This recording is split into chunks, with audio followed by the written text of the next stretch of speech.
دنیا داری یا دینی حوالہ ہو جو بھی ہو، لیکن اس کی ابتدا جو ہوتی ہے وہ السلام علیکم سے ہوتی ہے، کہ میں اس کو وارن کرتا ہے کہ بھئی میرے پاس تمہارے لیے سلامتی ہے۔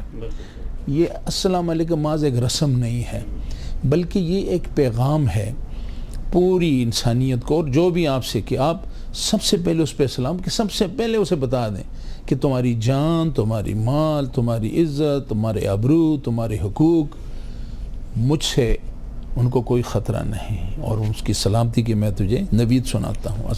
اور جواباً بھی یہی جواب جو ہوتا ہے وہ ملتا ہے کہ میری طرف سے امن، سلامتی اور عاطفی اور اس کا وہ جو ہے پیغام ہے آپ کا۔ تو یہ ایک ہماری بنیاد ہے، بالکل صحیح۔ اور یہ بنیاد جو صوفیاء کرام ہے انہوں نے مذہب کو، دین کو پھیلایا، اور جو لوگ ان سے وابستہ ہیں، آپ اگر اس دور کے اندر دیکھیں، ہماری بدقسمتی ہے کہ مسلمانوں کو تقسیم کیا گیا، اور اس کے پیچھے ایک سیاسی وہ بھی تھا، ایک ضرورت تھی، اور وہ ساری چیزیں اگر آپ دیکھیں، میں کل ایک سوشل میڈیا پہ وہ ایک انگریز اس کا وہ تجزیہ نگار جو تجزیہ کر رہا تھا کہ کس طرح مسلمان عرب ممالک کے اندر جو پوٹینشل تھا، سونا تھا، معدنیات تھی، پھر تیل کا جو ذخیرہ تھا، یہ ساری، اور پھر کس طرح مغرب جو ہے وہ تیل کے لیے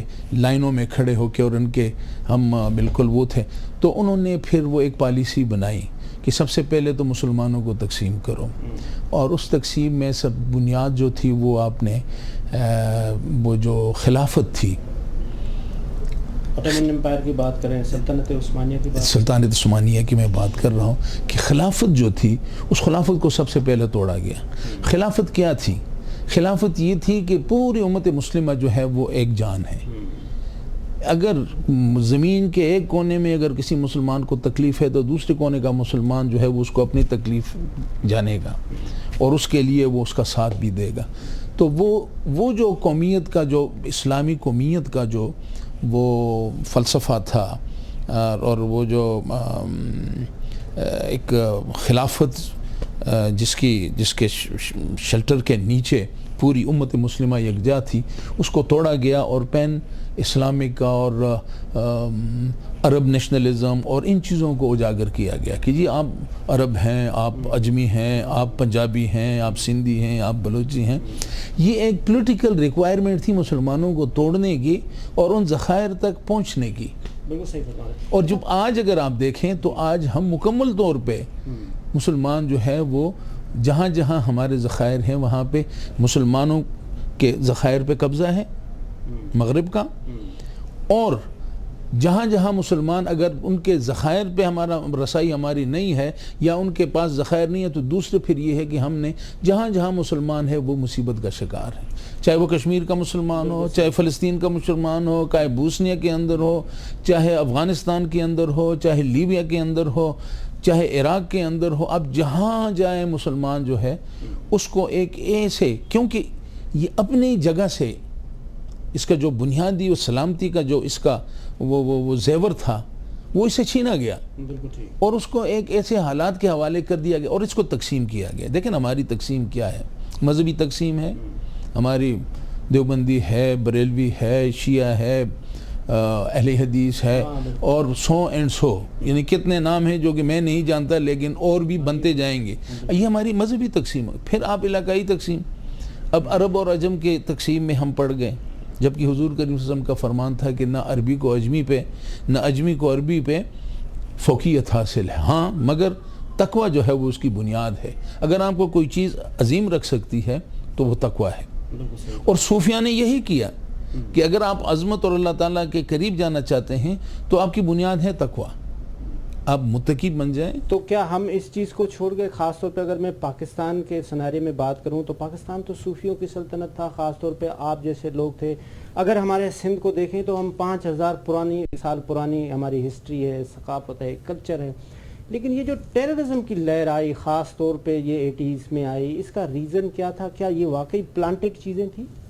جی بالکل، اس میں یہ جو آپ کہتے ہیں کہ ایک لہر آئی، یقیناً یہ ایک مخصوص ایک حالات پیدا کیے گئے اور جو مسلمانوں کے اندر جو سیکٹیرین ڈیوائڈ تھی اس کو گہرا کیا گیا، اور پھر مسلمان جو ہے وہ آپس میں ایک دوسرے کو انہوں نے لڑنا شروع کر دیا، اور اس کا پھر الٹیمیٹ یہ ہوا کہ یہاں پہ آپ کا ہر پاکستان کے اندر ویسے بھی اقلیتیں محفوظ ہیں، آپ کا ہندو محفوظ ہے، عیسائی جو بھی ہے وہ محفوظ ہے، لیکن مسلمان جو تھا وہ محفوظ نہیں تھا۔ اور مسلمان کنٹریوں میں وہ بھی اگر وہ مڈل ایسٹ میں دیکھیں وہاں مسلمان محفوظ نہیں تھا، ISIS پتہ نہ۔ جی جی جی جی تو یہ ہے کہ اب بنیادی بات یہ ہے کہ ہمیں جو فروئی ہماری تقسیم ہے یہ اس نے ہمیں تباہی کے کنارے پہنچایا ہے۔ اور یہ جو آپ صوفیہ کی بات کرتے ہیں، دیکھیں صوفیہ کی محفل میں گناہ گار سے گناہ گار کو بھی سینے سے لگایا جاتا تھا۔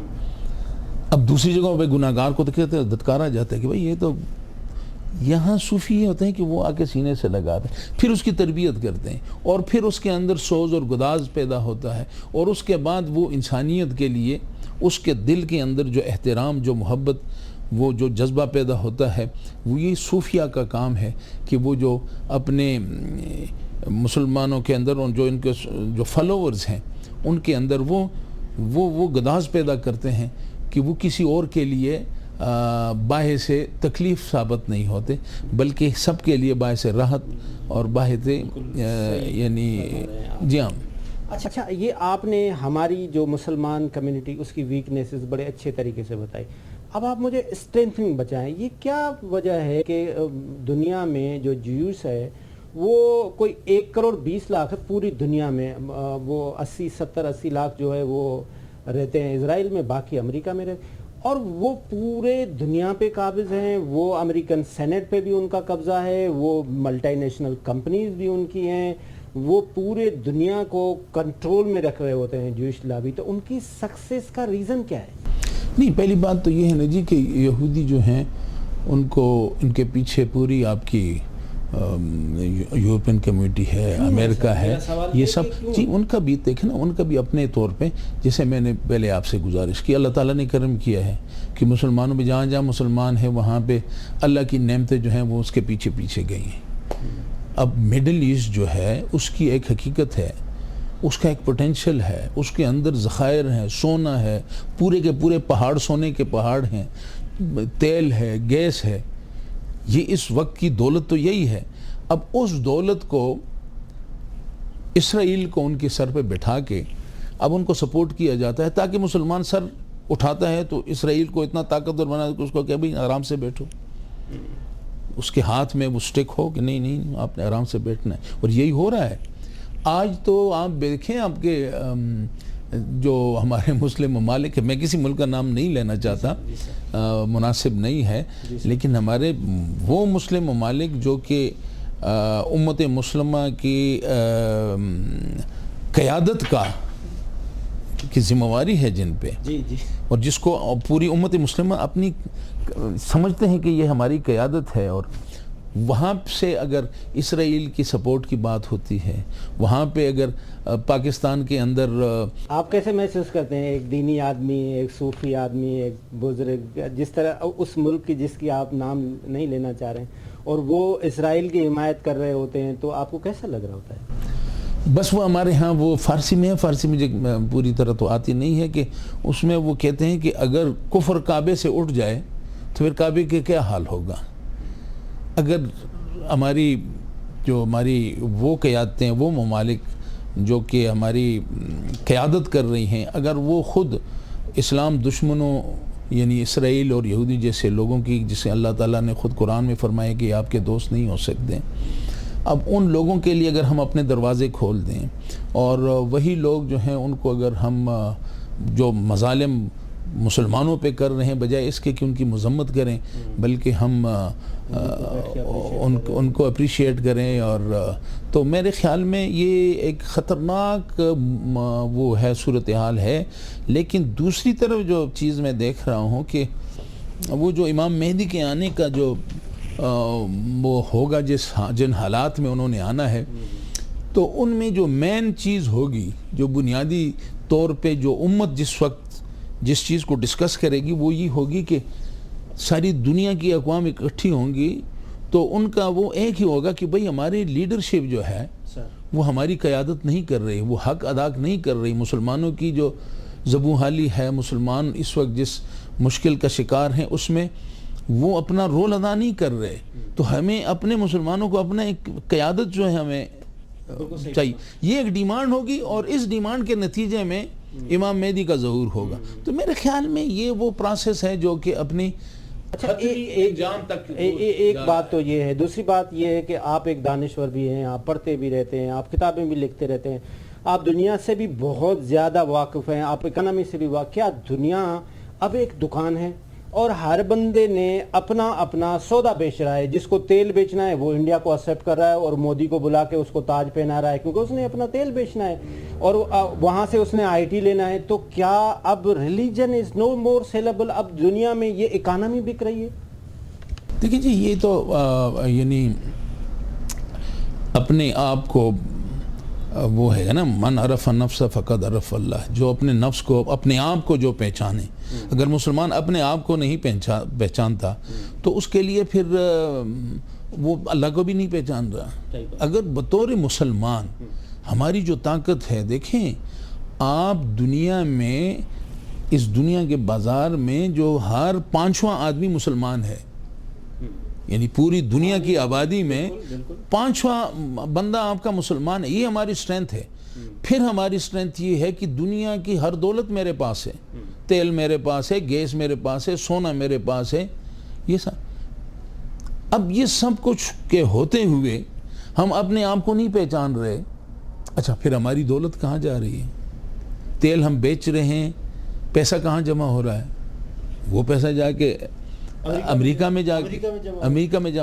اب یہ پیسہ، یہ تو بڑی آسان بات ہے، آج ان کے ہاتھ ہمارے گردن پہ ہے، وہ جس وقت ہمیں دبانا چاہیں وہ ہماری گردن دبا سکتے ہیں کیونکہ ہاتھ ان کا یہاں پہنچ چکا ہے۔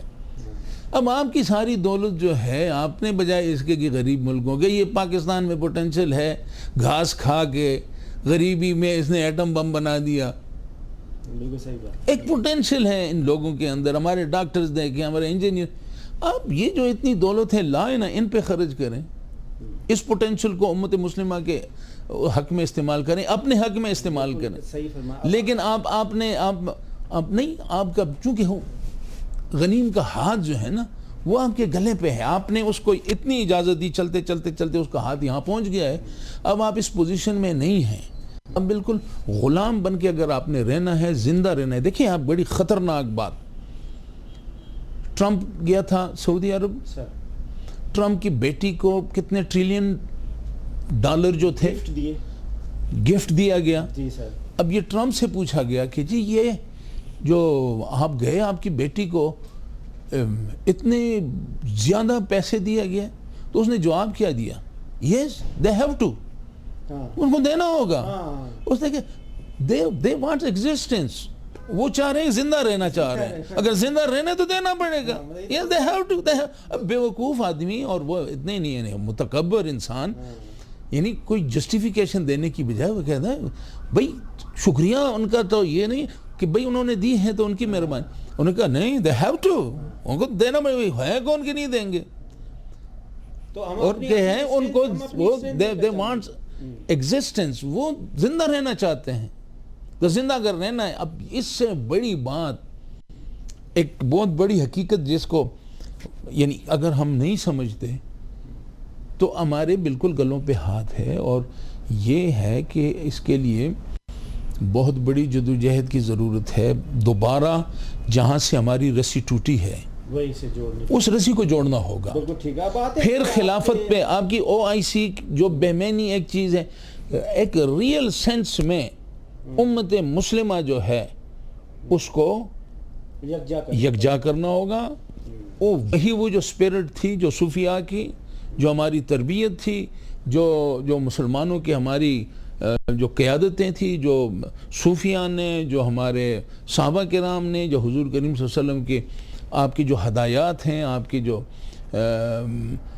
جو سنت ہے، آپ کی جو احادیث میں سے، ان ساری چیزوں کو نکال کے ہمیں اپنے لیے ایک رستے کا تعین. بہت اچھے طریقے سے آپ نے اس پورے سلسلے کو جو ہے بیان کیا. یہ آپ پیر، آپ بزرگ، آپ ایک عظیم یہ کس چکر میں پڑ گئے؟ آپ سیاست میں آ گئے. پاکستان میں تو سیاست تو بڑا وہ کہتے ہیں یار آپ میرے ساتھ سیاست کر رہے ہو. تو آپ نے تو آتے ساتھ 85 سے لے کے نان سٹاپ جو ہے وہ ہیٹ ٹرک کے اوپر ہیٹ ٹرک جیتتے گئے، 6 مرتبہ مسلسل جیتے. پھر آپ سی ایم کے پی کے رہے، پھر آپ ابھی ماشاءاللہ سینیٹر رہے، اس سے پہلے آپ ایڈوائزر ہیں. بینظیر صاحبہ آپ کے پاس آئی جو انہوں نے آپ کو گورنر کے لیے آفر کیا، ابھی بھی آپ کے پاس آفرز ہیں، اس پہ بھی تفصیلاً بات کریں گے. سیاست میں کیسے آنا ہوا سر؟ بس سیاست میں تو وہ کہتے ہیں نا کسی نے دھکا دیا اور میں آ گیا سیاست میں. تو وہ بس ہماری اپنی جو ہماری علاقہ ہے، قوم ہے، ہم کو پتہ ہے ہماری مشوانی قبیلہ ہے، پھر دوسرے اقوام ہیں جو کہ ہم سب ایک اس کے اندر ایک لڑی میں پروئے ہوئے ہیں، اور آپس میں اتفاق اور اتحاد جو ہے وہ ہماری قومیتوں کا. تو یہ ایسا ہی ایک اکٹھا تھا. جب 85 میں الیکشن ڈکلیئر ہوئے تھے تو اس میں یہ مختلف اقوام تھی، ہماری قوم، دوسرے اقوام بھی ساتھ. تو انہوں نے کہ ہماری جو پسماندگی ہے اس کے لیے نمائندگی ہونی چاہیے. تو بس وہ نمائندگی کے لیے میں بھی یونیورسٹی سے آیا تھا، اسلامک یونیورسٹی میں تھا میں، تو وہاں سے آیا میں اس موقع پہ بس پکڑا گیا. تو آپ نے، لوگ تو دیکھتے ہیں کہ جہاں پہ پاور ہوتا ہے، میں نے ایک پولیٹیشین کا انٹرویو کیا، میں نے کہا سر آپ کی پارٹی کون سی؟ اس نے کہا صحیح ہماری کوئی پارٹی نہیں، ہم پاور پارٹی کے لوگ ہیں، جہاں پاور ہوتی ہے وہاں ہم چلے جاتے ہیں. تو آپ پی ایم ایل این کے ساتھ ہی کیوں رہے؟ بنیادی بات تو یہ ہے جی کہ اب آپ اگر پارٹیوں کے حوالے سے دیکھیں تو مسلم لیگ جو ہے وہ اس نے پاکستان کی تخلیق جو ہے اس کا سہرا تو اس کے سر پہ ہے، اور شروع سے ہماری جو ہزارہ خصوصاً میں بات کروں گا کہ اس میں مسلم لیگ جو ہے اس کے لیے لائکنگ بہت زیادہ ہے. حالات بدلتے رہتے ہیں، انقلاب آتے رہتے ہیں، ساری باتیں، لیکن مسلم لیگ جو ہے اس کے لیے ہمیشہ ہزارے کے اندر اس کو ہمیشہ پذیرائی ملی ہے. اور خصوصاً جو ہمارا اپنا علاقہ ہے، اپنا گاؤں ہے، یا حریپ غازی یا سراؤنڈنگ، تو یہاں مسلم لیگ جو ہے اس کا اپنا ایک پوٹینشل ہے. کیا سمجھتے ہیں کہ یہ جو خان صاحب آئے انہوں نے کلین بولڈ کر دیا، 1 مرتبہ 2 مرتبہ کے پی کے بڑے بڑے سیاستدانوں کو گرا کے حکومت بنائی، سکسیس کا ریزن کیا ہے؟ انہوں نے پہلے ٹینیور میں ایسا کیا کیا؟ کیونکہ کے پی کے میں دوبارہ حکومت اس آدمی کو نہیں ملتی جو پہلے کر رہا ہوتا ہے، لیکن ان کو دوبارہ بھی چنا گیا. تو سکسیس کا ریزن کیا ہے پی ٹی آئی کا؟ بس سکسیس کی ریزن دیکھیں نا جی، انہوں نے بڑی خوبصورت باتیں کی. نیا پاکستان، اچھا نیا پاکستان جو ہے، اب نیا پاکستان کی 2 ہی صورتیں ہوتی ہیں، یا پراسپیرس پاکستان ہوگا یا غربت کے اندھیروں میں جکڑا ہوا پاکستان. تو انہوں نے جو نیا پاکستان کی بات کی تو عوام کے ذہن میں یہ بات تھی کہ جو جیسے وہ کہہ رہے تھے کہ میں 1 لاکھ لوگوں کو 1 کروڑ لوگوں کو نوکری ملے گی، پھر 20 کروڑ میں سے 1 کروڑ لوگوں کو اگر نوکری ملتی ہے تو بڑی بات تھی، کتنے لاکھوں لوگوں کو گھر ملیں گے، پھر تبدیلی آئے گی، پھر ٹرانسپیرنسی ہوگی ملک کے اندر. سر یہ نعرے تو لگ گئے تھے پہلی حکومت میں، لیکن اس کے بعد دوبارہ بھی چنا گیا. نہیں، دوبارہ جو آپ وہ تو دیکھیں ان کو ایکسکیوز تھا نا کہ جی آپ ہمیں مرکز میں حکومت دیں تو آپ دیکھیں گے کہ ہم اپنے ایجنڈے پہ کام کریں گے. تو لوگوں نے پھر دیا کہ جی مرکز میں حکومت نہیں تھی تو لوگوں نے دوبارہ ان کو ووٹ دیا کہ چلیں ہم آپ کو آزماتے ہیں. اس وقت آپ مسلم لیگ نون میں ہیں، شین میں ہیں یا مین میں ہیں؟ یہ جو سارے ہیں نا، شین میم جیم دال، یہ مسلم لیگ نون میں ہے.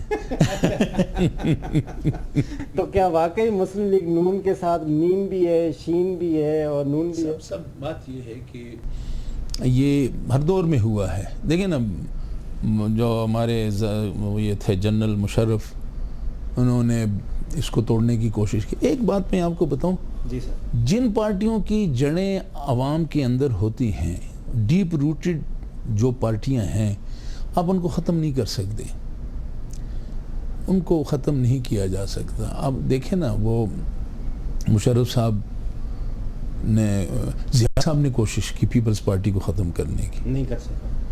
بھٹو کو پھانسی لگا دی کہ بھائی اس کو ختم کرو, بات ختم ہو گئی. یہی تھا نا, اس کے ارد گرد جو لوگ تھے کہ بھائی بھٹو کو پھانسی دیں, آپ کیا کرتے ہیں, 2 قبریں ہیں, قبر ایک ہے اور بندے 2 ہیں, یا آپ نے جانا ہے یا بھٹو نے جانا ہے.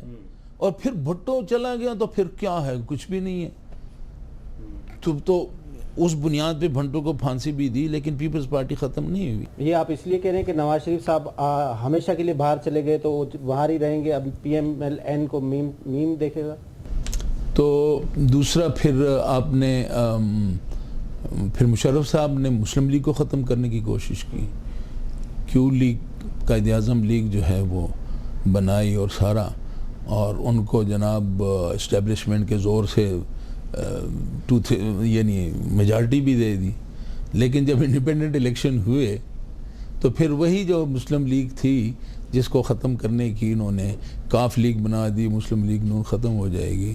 آج پھر وہی پارٹی. آج بھی میں آپ سے یہ عرض کروں کہ الیکشن اگر ہوں گے تو مسلم لیگ نون دوبارہ آئے گی اور بڑی اکثریت کے ساتھ آئے گی. میرا سوال یہ تھا کہ جب میاں صاحب باہر چلے گئے تو وہ واپس نہیں آئیں گے. وہ باہر چلے گئے پھر آ جائیں گے, آنا جانا یہ تو لگا رہتا ہے.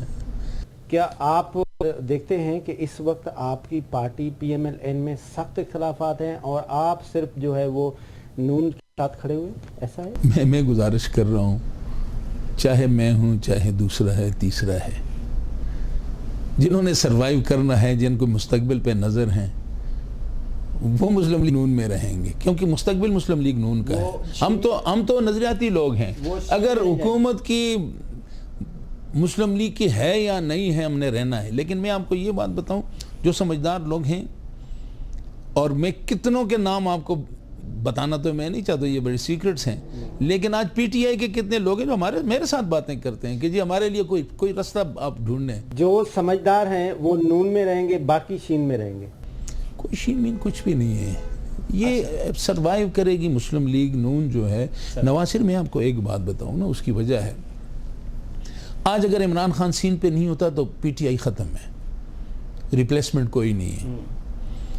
نواز شریف کی آج اگر نواز شریف لندن میں بیٹھے ہیں تو کیا پاکستان کے اندر مسلم لیگ نون کا سسٹم جو ہے وہ بلاک ہو گیا یا جمود کا شکار ہو گئے؟ وہ لندن میں بیٹھے ہیں, اس کی بیٹی ہے کہ ایک جلسہ کر رہی ہے, عوام کی وہ پذیرائی مل رہی ہے. تو میں یہ عرض کر رہا ہوں کہ یہ ایک سلسلہ اس کی اگر ان کی بیٹی ہے, ان کا بھائی ہے, ان کی فیملی کے اندر پولیٹیکلی ایک ان کی پوری ایک ٹیم جو ہے وہ کھڑی ہوئی ہے.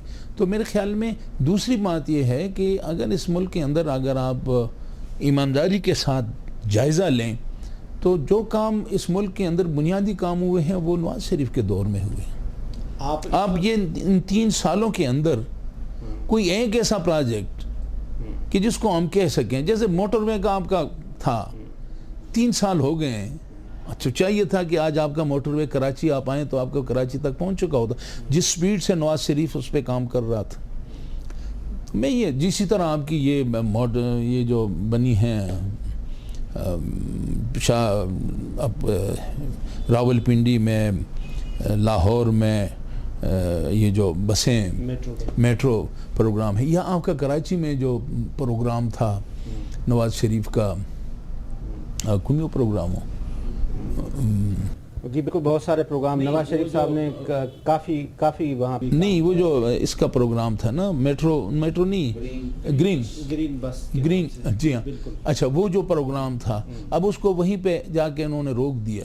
اگر ہوتے تو آج وہ سارے پروگرام, آپ کے کراچی کے مسائل حل ہو جاتے, ٹریفک کے آپ کے مسائل جو گمبھیر مسائل ہیں کراچی, اور آپ آئے ہیں, یہ موٹر وے کی برکت ہے کہ آپ اپنی گاڑی سے آئے ہیں.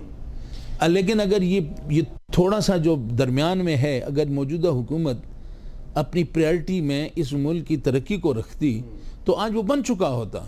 اور آج آپ صرف آپ نہیں بلکہ جو بھی ہمارے لوگ کراچی میں بستے ہیں وہ اپنی گاڑیوں میں آتے ہیں, یہاں پہ 2-3 دن گزار کے, چھٹیاں گزار کے پھر واپس جاتے. آپ نواز شریف صاحب کے بہت قریبی دوست ہیں اور آپ کے ساتھ وہ راز اور نیاز کی باتیں کرتے ہیں.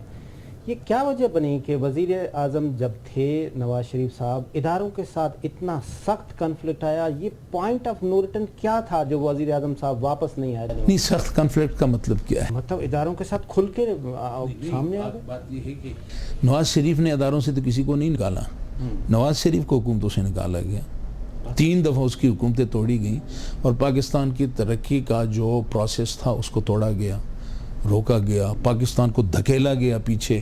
ایک نواز شریف دیکھیں، نواز شریف بڑے اسٹریٹ فارورڈ پالیٹیشین ہیں۔ وہ یہ کہہ رہے ہیں آپ کا کام آپ کو ساجے، آپ اپنا کام کریں، میں اپنا کام کروں، حامد صاحب اپنا کام کریں، یہ بھائی اپنا کریں، سب جس کی جو ذمہ داری ہے وہ کریں۔ اگر میں اپنا کام نہیں کرتا اور میں عام کے کام میں مداخلت کرتا ہوں، آپ مجھے بتائیں آپ کو تکلیف ہوگی؟ آپ برداشت کریں گے؟ اب سب کچھ ٹھیک ہو رہا ہے؟ نہیں، کچھ بھی نہیں ہو رہا۔ کیا ہو رہا ہے؟ آج نیپرا کے سٹیٹمنٹ آئی ہے کہ بجلی جو ریٹ اب یہ بڑھا رہے ہیں 40%، تو یہ قوم جو ہے وہ چیخ جو ہے وہ ان کی چیخیں نکل جائیں گی۔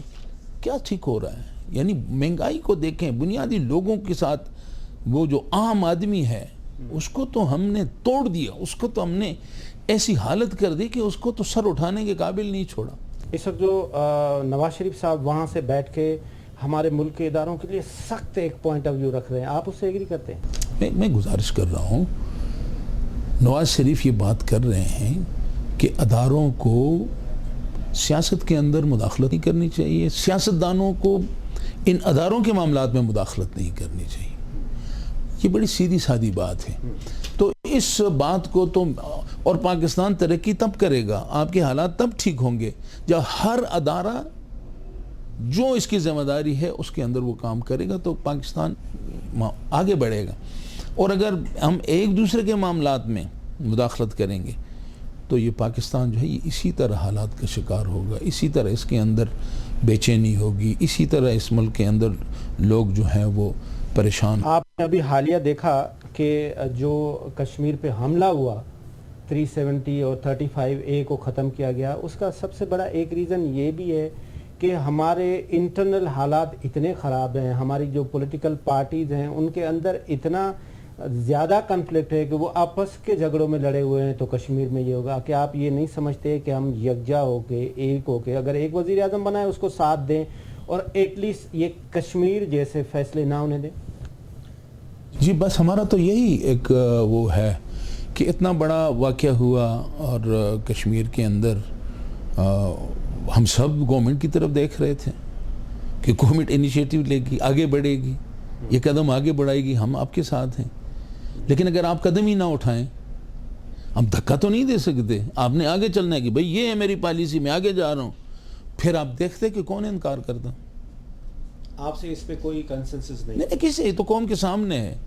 انڈیا نے جناب وہ کیا، ہم نے نہ کہ لوگوں کو یرغمال بنا دیا، ہم نے یہ سرینا ہوٹل کے سامنے ایک بورڈ لگا دیا دن گننے کے لیے، 415 دن 8 گھنٹے 22 سیکنڈ، یہ ہم وہاں پہ لگا دیں، ہم نے کشمیر کا مسئلہ جی ہم کر رہے ہیں کہ جی انڈیا کے اتنے دن ہو گئے جی وہاں پہ لوگ یرغمال ہیں جی، تو وہ وہاں پہ فگر آ رہے ہیں، منٹ اور سیکنڈ بھی آ رہے ہیں، یہ ہم نے یہ کیا ہے۔ ہمارا جو فارن آفس کام کر رہا ہے، آپ کس حد تک اس سے سیٹسفائی ہیں؟ تو فارن آفس ہی تو، بورڈ تو فارن آفس نہیں لگایا ہے نا، بہت بڑا کام کیا ہے۔ نہیں انٹرنیٹ، اگر میں کہوں کہ دنیا میں OIC کو انہوں نے ایک پیج پہ لایا ہو، اسلامی ملکوں کو لایا ہو، UN میں جا کے کوئی بات کی ہو، جو کنسنسس کریٹ کیا ہو۔ جو بات نواز شریف نے UNO میں تقریر کی تھی، اس تقریر کو اٹھائیں اور عمران خان کی تقریر کو اٹھائیں، بالکل وہ ایک ہی تقریر ہے۔ یہ اسٹیریوٹائپ کی چیزیں جو ہیں وہ تو اب دیکھنا، اس کو تقریر ہم نے کر دی، اس سے پہلے بھی تقریریں ہوئی ہیں۔ پہلی دفعہ ہندوستان نے یہ جرأت کی کہ کشمیر کی جو آئینی حیثیت تھی اس کو ختم کیا، پہلی دفعہ۔ اور پہلی دفعہ ہے کہ ایک ایسی حکومت آئی جس نے اتنے بڑے اقدام کی، اس کے سامنے اس کیس کو انہوں نے انڈیا کو بے نقاب نہیں کر سکے، اس کو عوام کے اندر نہیں لے جا سکے, امت مسلمہ کو اکٹھا نہیں کر سکے. او آئی سی نے کیا کیا ہے؟ او آئی سی تو ہماری قرارداد جو ہے وہ اس میں اپنی میٹنگ میں نہیں لا رہے تھے کہ اب انڈیا کی اس کو ہم اس کی مذمت کریں. تو اس سے بڑی ناکامی اس حکومت کی اور کیا ہوگی جی؟ خارجہ پالیسی تو ہماری دیکھیں نا, اب کیا خارجہ پالیسی ہے؟ اب وہ محید ہے کیا ہے جو ان کا ایڈوائزر ہے, اس کو بھیجتے ہیں کہ جناب محید یوسف کہ پرائم منسٹر کے ساتھ پریزیڈنٹ, امریکن پریزیڈنٹ جو ہے وہ بات کریں. یعنی کتنی شرمناک بات ہے. آپ اس لیول پہ آ گئے ہیں کہ جناب ان کو گلہ کرتے ہیں جی کہ آپ نے ہماری فون اٹھایا نہیں ہے. پھر آپ یعنی بجائے اس کے کہ انڈیا کو آپ آنکھ دکھاتے تو آپ نے کہا کہ جناب میں نے 3 دفعہ مودی سے فون کیا, اس نے میرا فون نہیں اٹھایا. کیا ہماری غیرت اور ہماری دنیا کے اندر اس سے بڑی بے عزتی ہو سکتی ہے؟ اس ملک کا وزیر اعظم جو ہے اس نے پاکستان کی خودداری کو اس طرح سے اس نے داؤ پہ لگا کے کہ جی میں بات کرنا چاہتا ہوں, تجھے بڑی خواہش ہے, دشمن تجھ سے بات نہیں کرتا تو فون کرتے کیوں ہو بھائی؟ سر یہ جو آپ نے پی ڈی ایم بنایا بہت سخت ایک اپوزیشن کا ایک یکجا ہو کے, پھر کیا ہوا یہ تیتر بتر سارے ختم؟ بس یہ بڑا افسوسناک ہے. پی ڈی ایم کے ساتھ جس طرح جس نے بھی کیا, آپ کے ساتھ پیپلز پارٹی نے دھوکہ کیا, کس نے توڑا دل ہمارا, یہ کہانی پھر صحیح. تو پھر ہم کسی کا نام نہیں لیتے, پھر بھی اس لیے نہیں لیتے کہ اپوزیشن جو ہے وہ اب بھی ہم چاہتے ہیں کہ اپوزیشن کی یونٹی ہو. اگر پی ڈی ایم میں نہیں ہے تو کم از کم اسمبلی کے اندر اس کی یونٹی ہو. تو اس لیے ہم نام نہیں لیتے, لیکن ساری دنیا کو معلوم ہے کہ کس نے کیا کیا. لیکن اس موومنٹ کو توڑنا جو ہے وہ پاکستان کے عوام کے ساتھ بڑی زیادتی ہوئی ہے. ورنہ آج اسی کی وجہ ہے کہ آج ہم مہنگائی بھگت رہے ہیں, آج ہم بجلی کے ریٹ بڑھ رہے ہیں, یہ بھگت رہے ہیں. اگر اس وقت اس پی ڈی ایم کے اندر سے زیادتی نہ ہوتی, بے وفائی نہ ہوتی, آج پاکستان کے اندر سیاست کا رخ کچھ اور ہوتا. آپ اگر اس وقت حکومت ملتی ہے, خاص طور پہ میں کے پی کے کی بات کروں, تو آپ کے پاس کیا لائے عمل ہے؟ آپ عوام کو دینے کے لیے کیا پیش کریں گے کہ یہ چیزیں ہیں, خاص طور پہ کے پی کے میں, پی ایم ایل این کی طرف سے پورے پاکستان میں, کہ اس سے اچھا نعمل بند آپ کے پاس کوئی روڈ میپ نہیں؟ آپ کے پی کے کی بات نہ کریں. آپ تو بات یہ ہے کہ پاکستان میں آپ کو قیادت, اچھی قیادت, اور وہ قیادت جو تجربے کار ہو.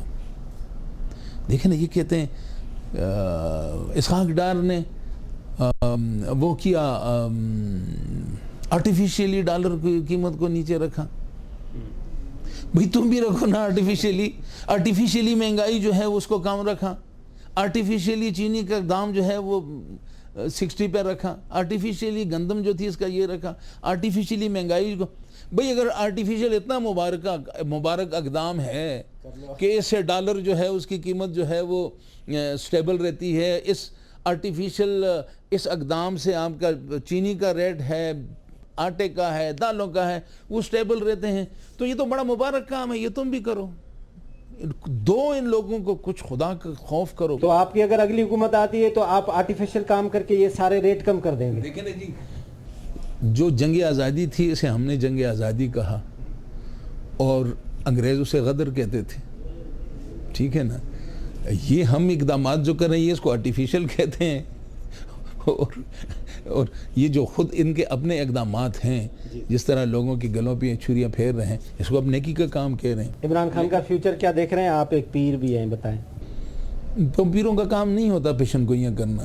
جی ہاں, یہ نجومیوں کا کام ہوتا ہے. تو نجومیوں میں اور پیروں میں فرق ہوتا ہے. بہرحال آپ جو بوئیں گے ایز یو سو شل یو ریپ. جو بوئیں گے آپ وہی آپ نے کاٹنا ہے. جو فصل آج عمران خان نے بوئی ہے, یقیناً اس فصل کو عمران نے ہی کاٹنا ہوگا, کوئی اور نہیں کاٹے گا. 2023 کا وزیر اعظم عمران خان, بلاول بھٹو زرداری, مریم نواز. میں اگر آپ کے فیئر الیکشن ہو تو آپ کے اس ملک کی قیادت مسلم لیگ نون کے پاس ہوگی. سینیٹر صابر شاہ صاحب آپ کا بہت بہت شکریہ، آپ نے ہمیں ٹائم دیا۔ ناظرین، اس کے ساتھ آج کے پروگرام کا ٹائم ختم ہو رہا ہے۔ جہاں بھی رہیں خوش رہیں، اپنے آپ کو کرونا وائرس سے بچا کے رکھیں۔ خدا حافظ، پاکستان زندہ باد۔